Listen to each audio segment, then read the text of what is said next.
Assalamualaikum warahmatullahi wabarakatuh. Perkenalkan, saya Pepi Wahyu Rusida, peserta Latsar CPNS BPSDM Provinsi Kalimantan Tengah, gelombang 6, angkatan 17, kelompok 2, dengan tutor Bapak Dr. Konrad Sawang MPD. Saya berasal dari instansi Dinas Pemberdayaan Masyarakat dan Desa Kabupaten Gunung Mas.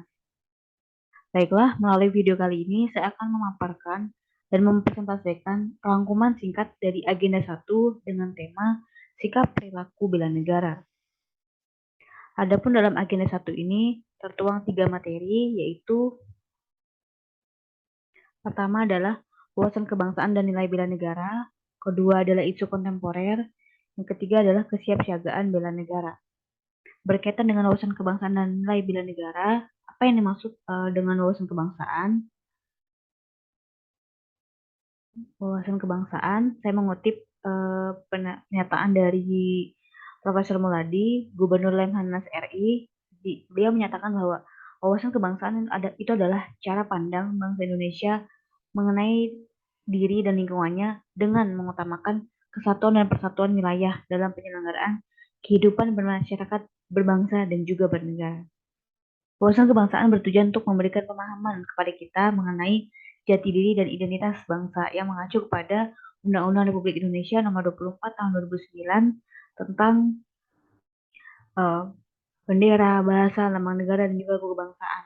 Yang artinya kita diberikan pemahaman, wawasan mengenai identitas diri, jati diri dari Indonesia itu sendiri, berkaitan dengan bahasa yang digunakan, lambang negaranya apa makna di balik lambang negara itu, dan lain sebagainya. Yang kedua adalah isu kontemporer. Apa yang dimaksud dengan isu kontemporer?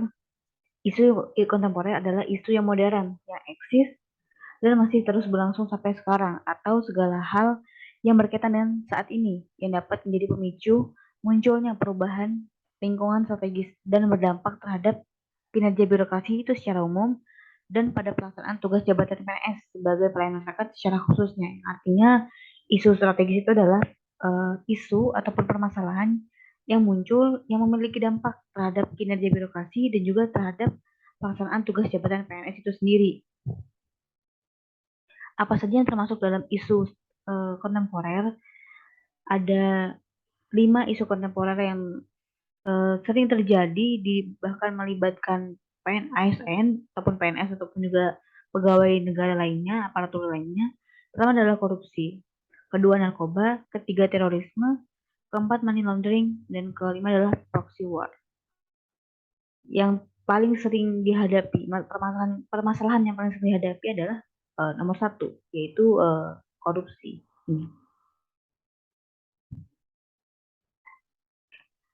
Untuk materi yang ketiga adalah kesiapsiagaan bela negara. Kesiapsiagaan bela negara ini adalah dalam rangka untuk memberikan pemahaman kepada seluruh warga negara Indonesia, dalam hal ini adalah ASN, PNS, ataupun pegawai yang lainnya, bagaimana untuk menanamkan rasa kesadaran bela negara, sehingga dalam rangka untuk mengatasi ataupun mencegah terjadinya isu-isu kontemporer seperti yang telah disebutkan sebelumnya. Nah, kesiapsiagaan bela negara ini dapat diartikan, di sini saya mengambil pengertian dari Undang-Undang Nomor 23 Tahun 2019 tentang pengelolaan sumber daya nasional untuk pertahanan negara. Dalam undang-undang tersebut disebutkan bahwa bela negara adalah tekad, sikap, dan tindakan warga negara yang teratur, menyeluruh, terpadu, dan berlanjut yang dilandasi oleh kecintaan pada tanah air, kesadaran berbangsa dan bernegara, serta keyakinan akan kesaktian Pancasila sebagai ideologi negara, dan kerelaan untuk berkorban guna meniadakan setiap ancaman baik dari dalam maupun dari luar. Adapun 5 dasar bela negara, yaitu adalah pertama, cinta tanah air. Kedua, sadar berbangsa dan bernegara. Ketiga, setia kepada Pancasila sebagai ideologi negara. Keempat, rela berkorban untuk bangsa dan negara. Dan kelima adalah kemampuan awal bela negara. Kelima poin ini adalah sebagai dasar dari bela negara untuk diimplementasikan dalam kehidupan sehari-hari. Mengapa kita harus bela negara? Pertanyaan ini sudah terjawab di Undang-Undang 45 pada pasal 30, di mana dijelaskan bahwa nih tiap-tiap warga negara berhak dan wajib ikut serta dalam usaha pembinaan negara. Yang artinya ketika kita mengaku sebagai warga negara Indonesia, maka kita memiliki kewajiban untuk ikut serta dalam usaha pembinaan negara. Jadi pada dasarnya adalah wajib untuk melakukan ataupun berpartisipasi dalam bela negara. Apa penyebab lemahnya kesadaran bela negara? Ini adalah beberapa poin yang dapat saya simpulkan. Namun ada banyak faktor lain yang menyebabkan lemahnya kesadaran bela negara. Kalau dari yang saya simpulkan ini, pertama adalah ketidakpedulian terhadap identitas diri, ya, identitas atau jati diri bangsa. Itu terhadap bendera dan juga lagu kebangsaan. Kedua, kurangnya apresiasi terhadap kebudayaan dan kesenian daerah. Ketiga, rasa malu berbangsa dan bernegara Indonesia. Keempat, kurangnya toleransi antara sesama golongan. Kelima, tiadanya penghayatan atas arti perjuangan para pahlawan kemerdekaan. Dan yang keenam, kurangnya kepekaan terhadap segala ancaman dan gangguan dari luar. Ini sangat banyak ya ciri-cirinya pada saat ini ya. Kayak misalkan kurangnya apresiasi terhadap kebudayaan dan kesenian daerah.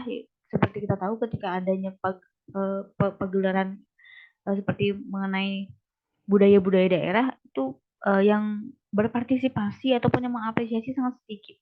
Beda kalau budaya luar yang dibawa. Maka justru terkadang lebih antusias dengan budaya-budaya dari luar, misalkan kayak K-pop dan lain sebagainya. Hal demikian itu memicu juga pada pada nantinya itu kan rasa malu berbangsa dan bernegara Indonesia. Malu untuk menunjukkan identitas dirinya sebagai warga negara Indonesia. Dan tanpa disadari itu adalah sebenarnya ancaman dan gangguan dari luar. Kadang hal tersebut diabaikan hingga kurang peka terhadap hal yang demikian yang menjadi dasar penyebab lemahnya kesadaran bela negara.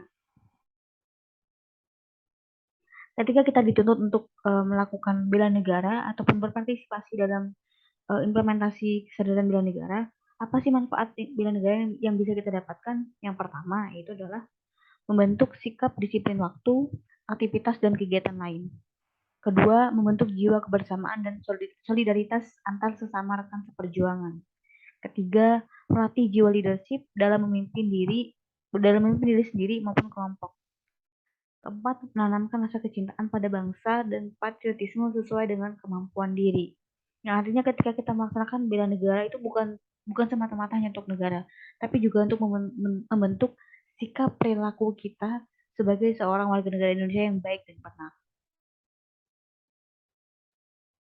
Adapun kesimpulan dari agenda 1 yang dapat saya berikan adalah sikap perilaku bela negara itu merupakan sikap warga negara yang dijiwai oleh kecintaannya kepada negara kesatuan Republik Indonesia yang berdasarkan pada Pancasila dan Undang-Undang 45 dalam menjamin kelangsungan hidup bangsa dan negara.